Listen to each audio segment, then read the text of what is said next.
Right, good afternoon everyone. It's Saturday the 16th of June 2012 and you're watching The Big Shave with me, Steve Faragher.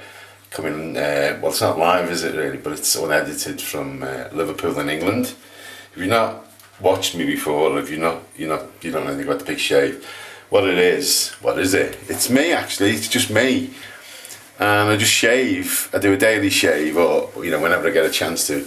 I talk about shaving implements, I talk about life in general, and because it's Saturday I don't have to rush really, do I? So, and also got some really good stuff to talk about today. We won't talk about what we're using today, we're going to talk about, I've just been with a little bit of a splurge, a splurge as we say in the UK, and it wouldn't be one of my videos unless it dropped something with it. Okay, there goes the toothbrush now. I need a bigger bathroom. What did he say in Jaws? I need a bigger boat. Well, I need a bigger bathroom. I'm trying to lay stuff out. Okay, I'm going to look at some stuff that I bought this week on eBay, which you'd probably be interested in. And this is the first item, which is a bejeweled razor. Okay, hang on, let me get it out. The brand it's a Curve Fit. You see it on there, and it's like a Faberge egg for the. It looks like it's been made for the Russian royal family, doesn't it? It's brilliantly made. It turns out it's a lady razor, so I'm not going to shave it. It's not nothing gender biased in that. It's just I've got a better razor to shave it, but it takes very unusual blades, and there's two of them came with it, but they're actually rusty and quite dull, so if I was going to shave with it I'd need to strap or hone the blades. This is the blades that come with it. They look like a blade out of a pencil sharpener, but if you fiddle around a little bit you can put a Gillette blade in it, and I've had a little weenie go on my face and it does work, so I might be passing that to my girlfriend really, because I think it's for shaving the ladies. It's one for the ladies. Okay, there you go. Lovely little flower pattern on it. A little low pull type jewel on the end. Whoop. I don't think they're real jewels. I think it's just stage jewel. And you get your blades in like a little container as well. And the box is very, very pretty. Showed you the box before, but I'll show you it again. It wasn't very expensive. I think it was about £5 or 12 quid or something on eBay. I stumbled across these people, this Hungarian seller on eBay, and spent a bit of money, not a great deal of money, but just a bit, on 3 razors. So we got razor number 1, razor number 2, which is nice, and razor number 3.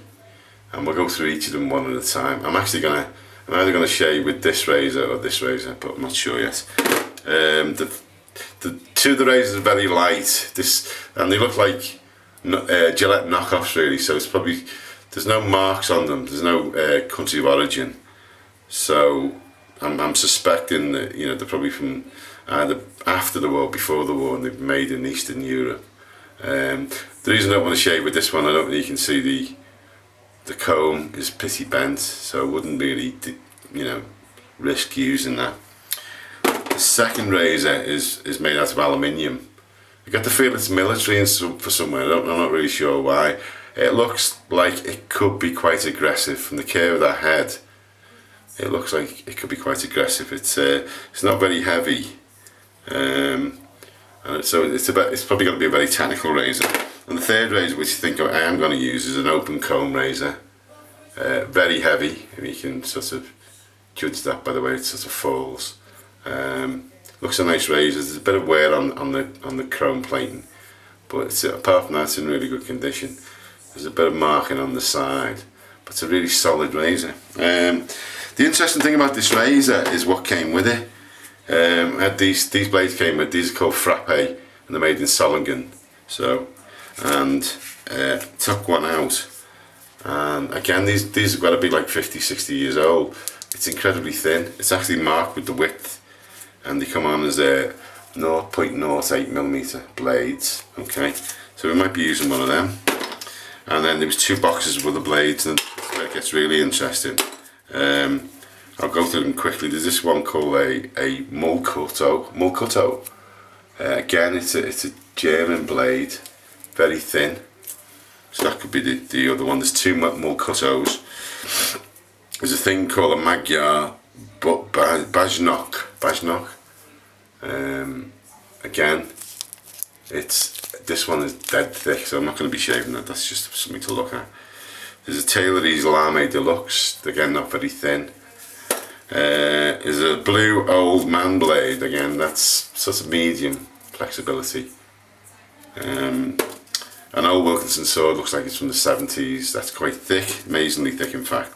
And the final one is a blue Blau Prima, and that's 0.10. Again, that's quite flexible. That's probably shaveable.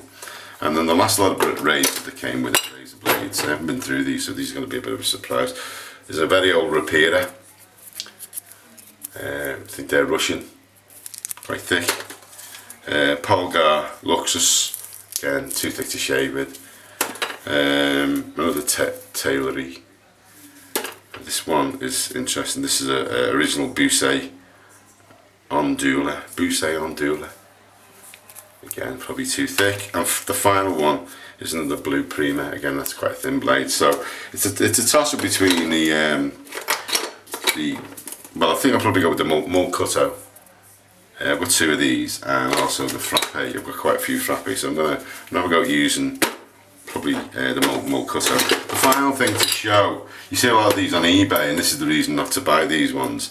These are it's got a laurel on it, but on the box it's got Waldonia. You see a lot of Waldonias, and they don't go for very much money. If anyone tries to get more money for them, then they're just wasting their time, really. Made in England, in Sheffield, come in a nice Bakelite box. Box is great. A little bit of plastic, so that dates it for 1940s, probably 1950s. The razor's interesting. It looks like a bit like a Gillette handle, but it is actually a Laurel handle. Nice handle on it. Lovely barber pole marks on it. But the thing about Waldonia razors or Laurel razors is they don't take the standard blades. You have to adapt the blade. So this is why they do go cheap. And sometimes you do get blades with them, but the blades are usually rusty. So what we're going to do today, we're going to use the heavyweight Hungarian razor with a Mulcuto blade.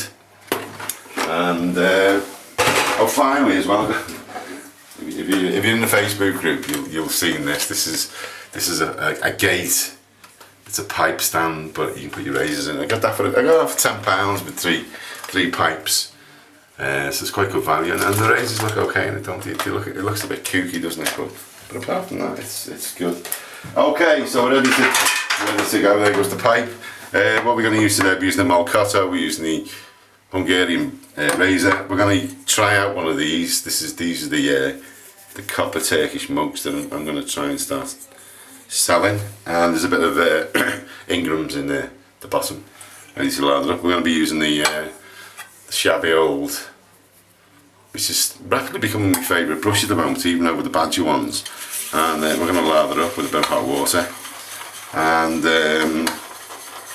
I'm going to let that stand. I've got one more thing to show you before we actually start shaving, because we're coming up to 8 minutes now. It's a long time for me talking.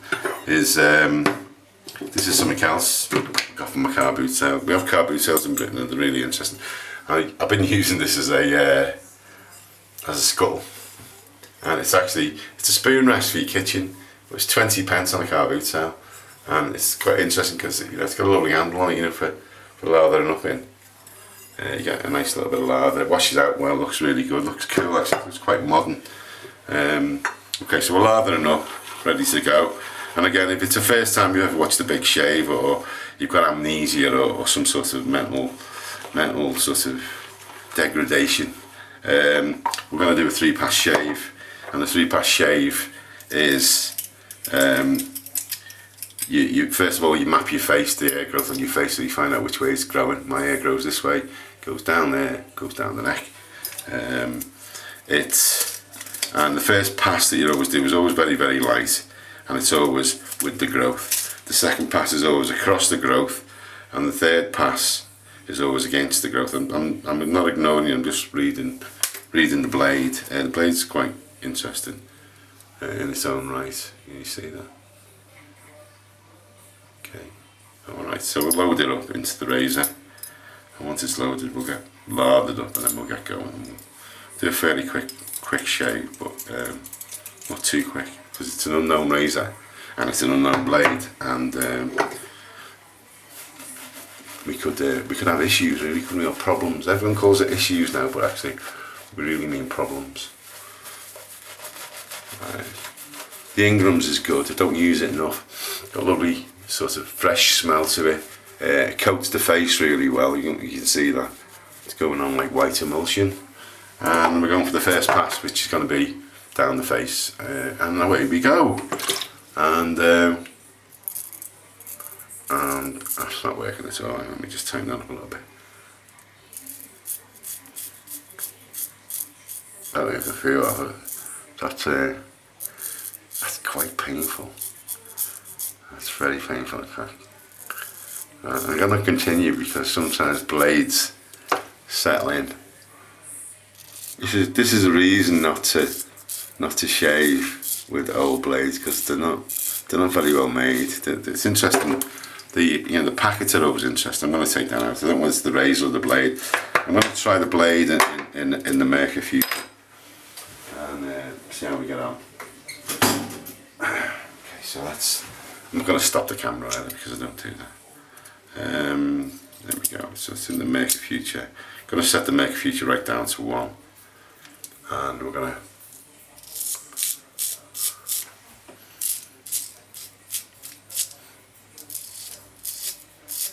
That's not too bad in the future, but it's still quite painful.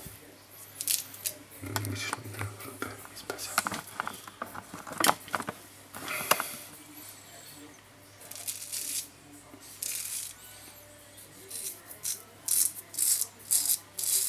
Ow. No, it's not working. I'm afraid I'm going to have to nip out for a second. We'll be back in 1 second.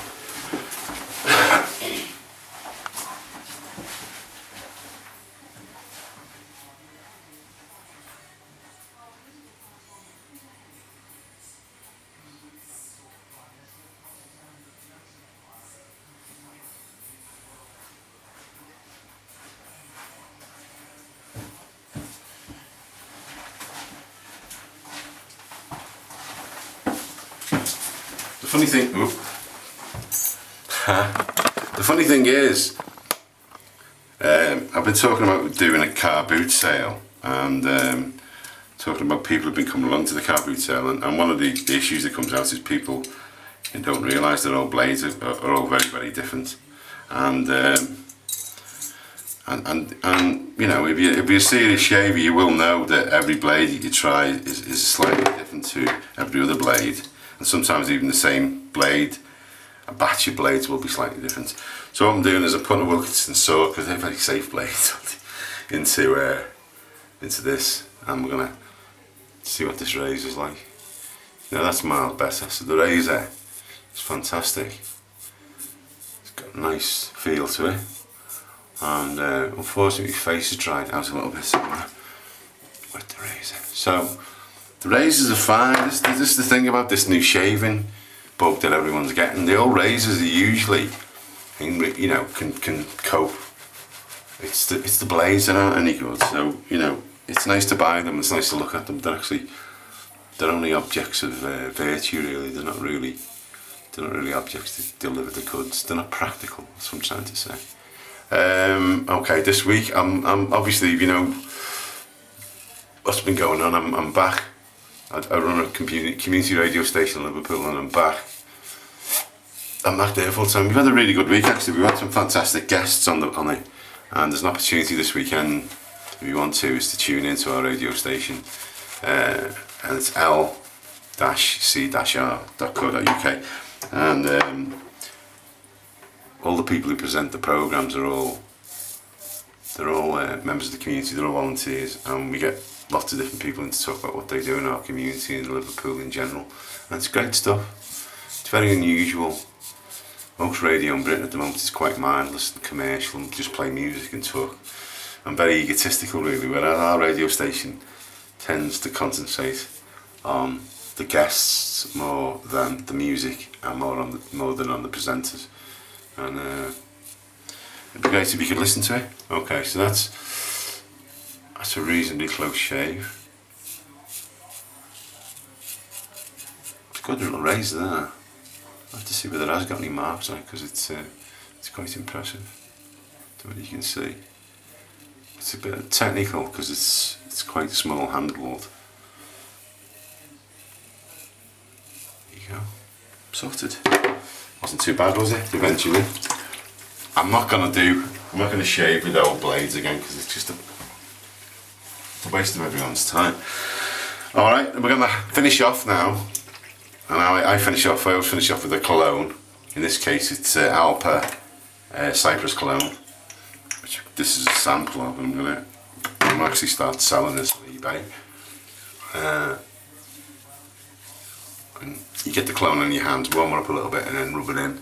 I like to rub it into my forehead, and also because I'm bald, I like to rub it into my head as well. Takes the shine off. And the final preparation, or the final thing that we always do, is we put a bit of moisturising cream on. We're using BiG, which is Turkish cream, and it's made out of almonds, bitter almonds, I've been told. And there you go, sorted. Ready for the rest of the day, and that's about it really. Nothing much else to say.